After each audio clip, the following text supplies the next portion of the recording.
Yung nga po kasi nga nung pumutok po itong iskandalong ito, ang presumption ay nag-iimbak ng cash sa kanilang mga condominium, sa mga bahay nila o rest house, itong mga proponents, no? At itong nga pong mga kasama sa iskandalong ito. So, ni isang search warrant po, walang aplikasyon ang ating mga otoridad. Nangangahulugan ho na wala silang makuha testigo na magsasabi na alam nila kung nasan yung pera at kung ba't nila alam yun. Yes, Manong Ted. I mean, I think it is understandable kung itong mga tao na to ay nag-iimbak ng pera sa bahay, kung ito'y tinatago sa likod ng dingding, sa loob ng pader ng isang condominium, ay wala hong ibang makakaalam niyan kung hindi po yung mismong nag-imbak. Okay? So, para sabihin na ito, may suspetsa kami na ito'y tinatago dyan sa bahay na yan, ay hindi po magiging sapat na batayan para sa husgado na mag-issue ng kahit na anong search warrant.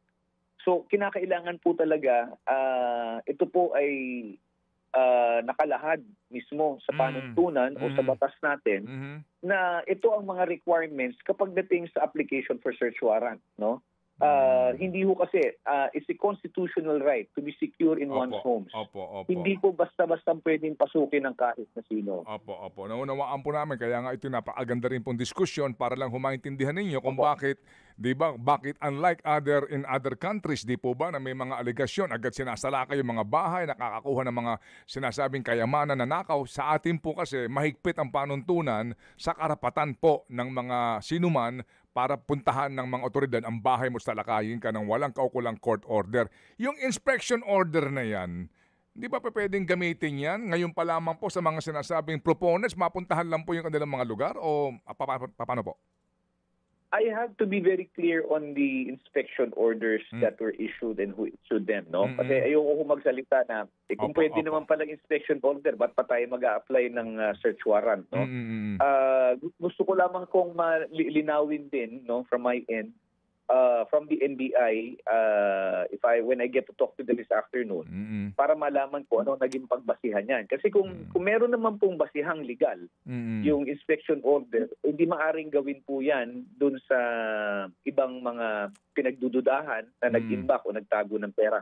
Pero Manong Ted, linawin ko lamang po bakit po mahalaga itong mahalaga na may batayan yung pag-search, no, sa isang bahay.